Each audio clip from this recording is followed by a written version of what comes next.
when I talk about the Cardinals' most urgent need, without question, is starting pitching. Not only for 2023 in terms of raising the quality, especially the front end of the rotation, no disrespect to the fellas that are there. They need to upgrade if they can make it possible to be more viable, win more games in the regular season, be more viable in the postseason.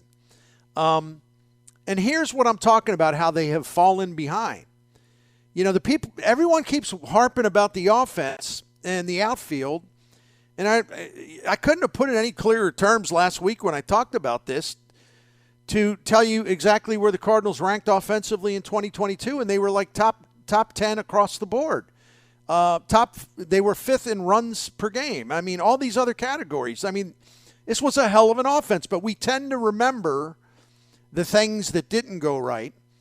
But for them to finish fifth in runs, and again, fifth and sixth and all these other great categories that they need to be great at, to be able to do that, to finish as high on the leaderboard as they did, even though, you know, Tyler O'Neill was hurt a lot. Carlson, the last couple months, couldn't really hit a ball with any authority because of injuries. Paul Goldschmidt cooled way the heck down. It actually started around August the 25th.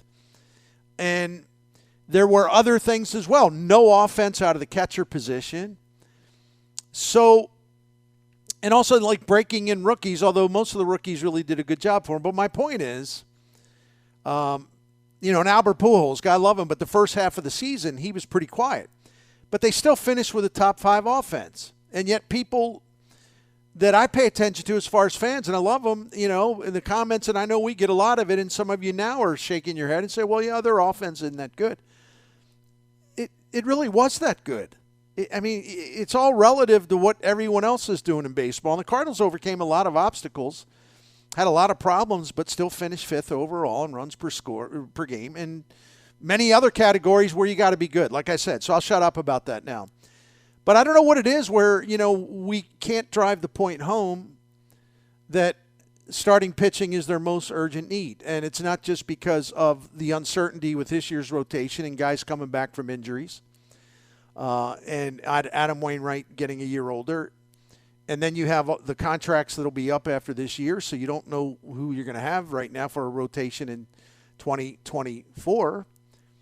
This is an urgent need. But if you need me to bring the point home, I can do it pretty easily. Let's trace the Cardinals. And again, I'm going to keep this simple.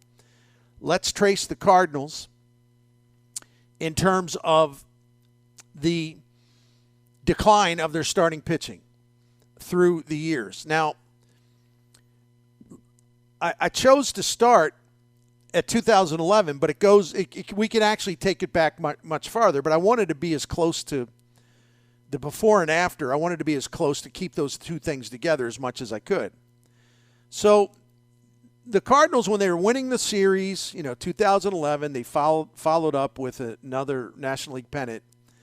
In 2013, they made multiple trips to the NLCS, and they won 100 games in 2015. Their starting rotation over that stretch, 2011 through 2015, the Cardinals were fifth in the majors, fifth best starting pitching in the majors in terms of wins above replacement. Fifth. I think that's pretty good. But since the start of the 2019 season, even though they've made the playoffs in each of the years, the Cardinals ranked 20th in the majors for starting pitching wins above replacement. The offense has been an issue in recent postseason failures, and again, I know that that's what everybody obsesses over. But if you look at the Cardinals pitching in general, since the start of the 2019 postseason, there have been 9 teams that have played at least 15 postseason games. The Cardinals are among them. 9 that have played at least 15 postseason games. The Cardinals rank 8th in ERA in the postseason, but everybody wants to talk about the offense. They've had pretty good pitching, starting pitching, over that time. There's been a few clunkers, but it's been pretty good. But that's kind of the point. You should strive for great, not pretty good. And they have fallen behind the industry standards. as far as quality and dominance in their starting pitching. I ain't saying their starting pitching's horrendous. I'm not saying that at all. They've just fallen behind where the game has gone. Power pitchers, dominance at the top of the rotation, strikeouts, power against power in the postseason. They are behind the times. In 2022, the Cardinals ranked 16th in wins above replacement with their starting pitching. So they're below average. That was the worst starting pitching WAR figure, wins above replacement, among National League teams that made the postseason. And the last 4 teams left in the postseason, Astros, Phillies, Yankees, Padres, all 4 of those teams were in the top 10 in the majors for wins above replacement in starting pitching. Staying with the wins above replacement, the World Series matchup put the number 1 American League starter group, Houston, against the number 1 National League starter group, Philadelphia, in terms of wins above replacement. So this is all pretty stark. This is all blatantly obvious. There is no way to push back on this. The facts are clear, and there's a million other facts to, back it up. In an era where starting pitching and pitching in general is relying more and more on strikeouts because there's so much power in the game, you want to miss bats. Pitching to contact is fine, but you can't go too far with it. It's best to be able to put people down 1, 2, 3, strikeout. The Cardinals are lagging behind. They were 27th last year in the majors, pitching staff in strikeouts, 27th. So that's why, and I also kind of want to apologize because I think I've been too harsh talking about the Brian Reynolds fixation. But it's because I'm frustrated, and I mean well, but sometimes I'm too obnoxious for my own good, and I admit that. But I'll repeat it quickly, I don't understand the obsession with Brian Reynolds. When everything shows the Cardinals have tumbled, they have taken a pretty big fall in terms of dominance and quality of starting pitching. From 2011 through 2015, number 5 in the majors. From 2019 through 2022, 20th in the majors. I think that makes a huge difference. And again, I know better than this, and I know you all aren't fooled by the NL Central because you're with me on that. A lot of you were with me before that, before I joined you, I should say. The NL Central, the way it's been the last few years, it kind of glosses, it really makes the Cardinals look better than they are. So they can get through. They can get through the division part of the schedule because the test is rather low. The bar is set rather low. But the Major League postseason in 2022 was filled with teams that had great starting pitching. And the Cardinals went into the tournament. Not that it mattered, because the starting pitching was okay in those 2 games against the Phillies.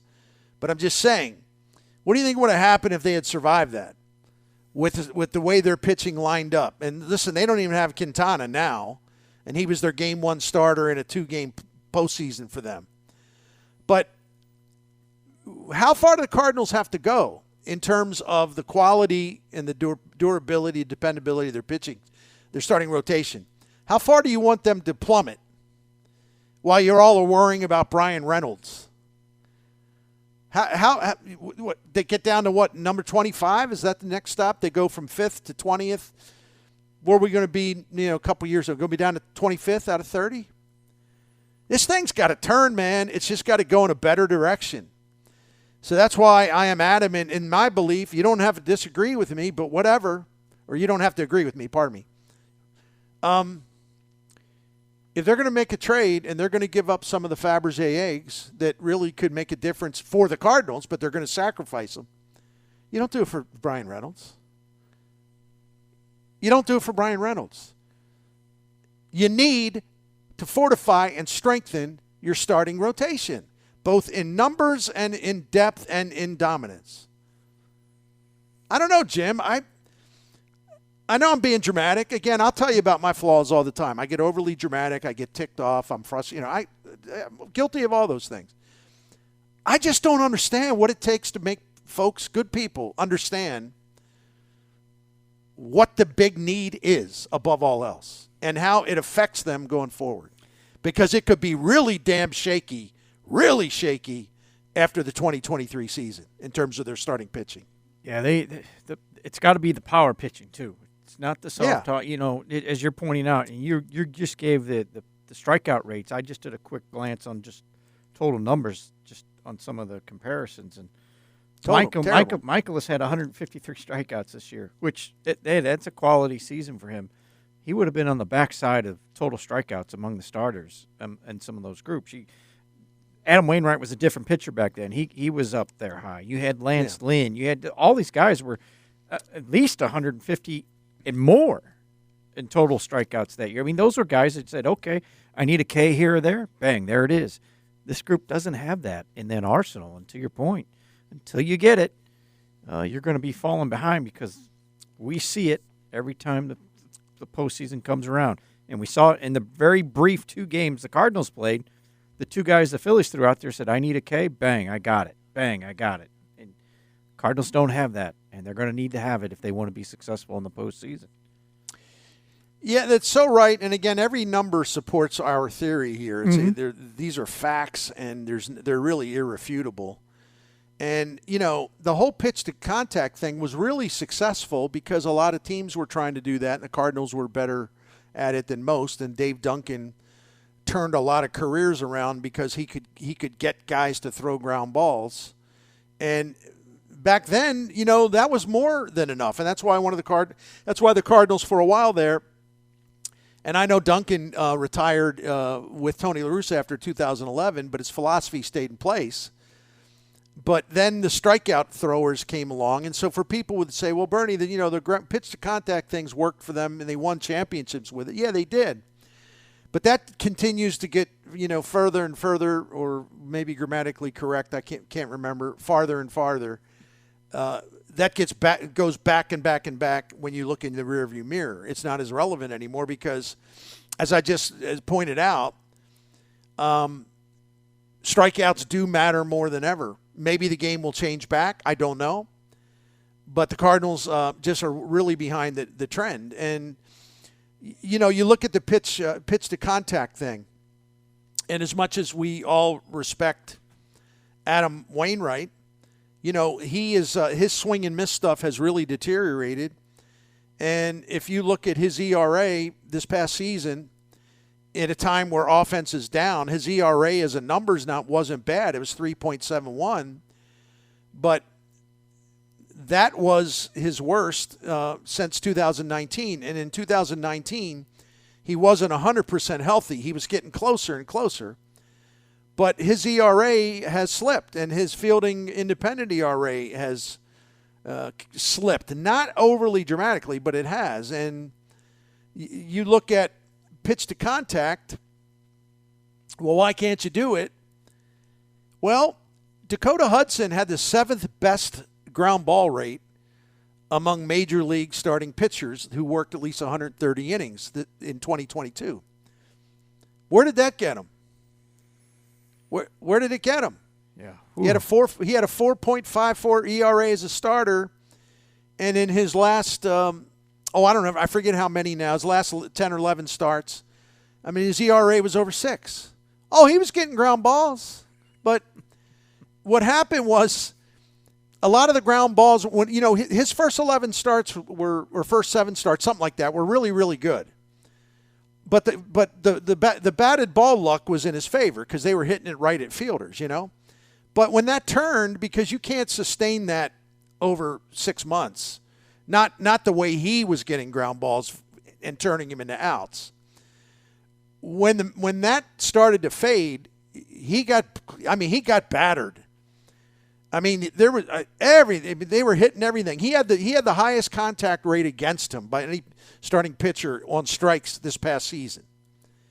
And so, if pitching to contact's the sure way to go, then why is Dakota Hudson, in effect, on the outs with the St. Louis Cardinals in terms of who they want to start? Why did they demote him last year? Why did they put him in the bullpen for a while? Because he couldn't miss bats. You got to have the capability of missing bats and getting people to swing and miss. And he was literally and factually the worst or second worst among 85 starting pitchers last year in those categories. Getting them to swing and miss, striking them out, and reducing their contact rate. He was a failure across the board. The pitching to contact thing just isn't the surefire way that it used to be. It just isn't. The game's changed. It may change back. I ain't saying that you have to approve of the way the game's played, but that's what it is. So, I don't know. Sometimes I feel like I'm wasting my time talking about this stuff, to be honest with you. I really do. You got to have case. Look, it's still part of the game. If you're a pitcher and you get yourself in a jam, the best way to get out of it is throw the strikeouts up. I know the double play ball is great. Yeah, that's what I'm about to say. Yep. But you know what? If you don't have that in your arsenal, that you can just get a strikeout when you need it, you're not going to last in the game anymore. Those teams that came to the dance last October, man, whew, a lot of strikeouts there. Yes. So, listen, I think they have some guys on the way that are in development that could fill that void. Tig Hent, certainly, but he's still a ways away. Gordon Graceffo is a guy that brings it. He could be one of those guys. But again, we also have to see that they're who we think they are, you know? Yeah. And there's some others we could name that are in development, but other than Graceffo, probably not on the cusp of being in the major leagues. I think they're trying to correct this, but listen, they're going to if you're going to invest your prospect capital in a major acquisition, it's got to be a number one starter or a 1A starter. You don't need a center fielder, okay? I mean, that's what's really funny about it.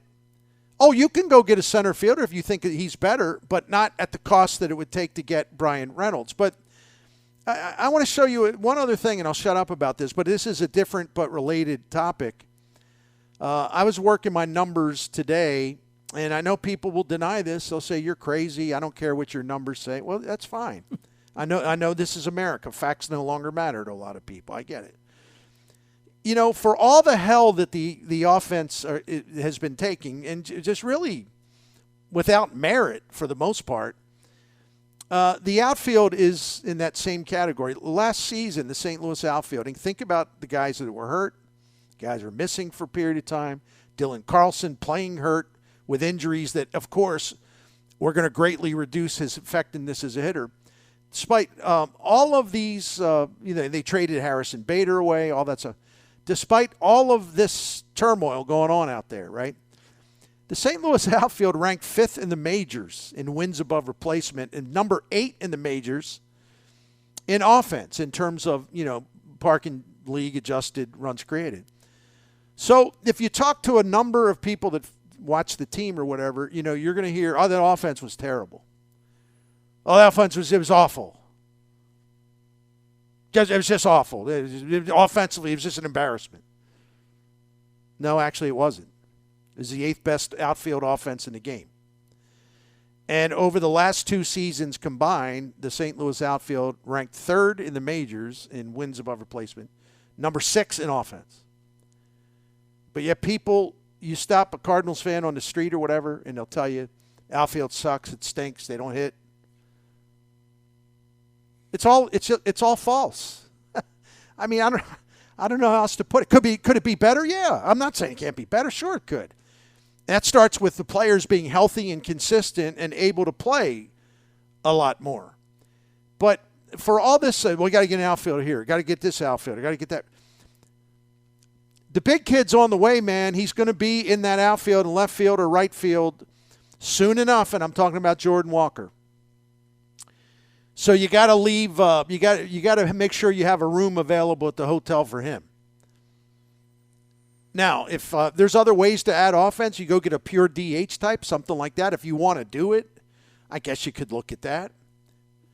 But I also would prefer to have a center fielder who can, actually play defense. He's got to catch the ball.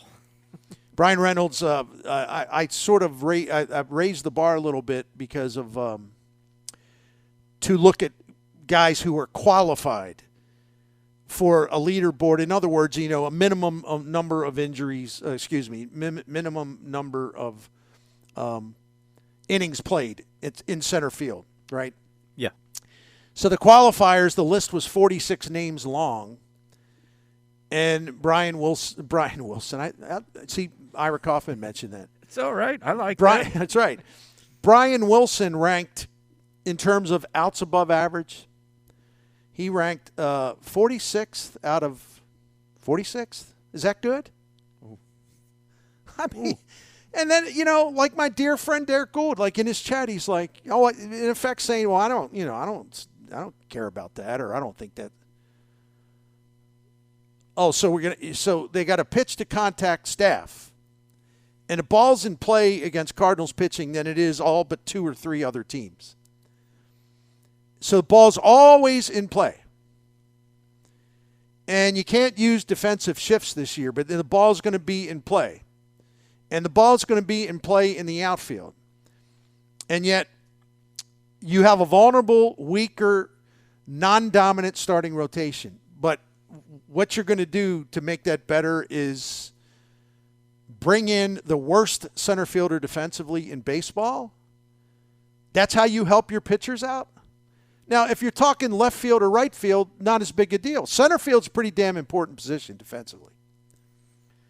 Need somebody who can go get the ball to make up most outfields, not necessarily this one, but most outfields you need to make up for the guys on the corners. With your so that sounds like a really good plan to me, Get the guy that cost his team more runs in center field than anybody in 2022, and then put him in there in St. Louis behind a pitch-to-contact rotation. Yeah, smart. Pardon my sarcasm. I can't help it. All good.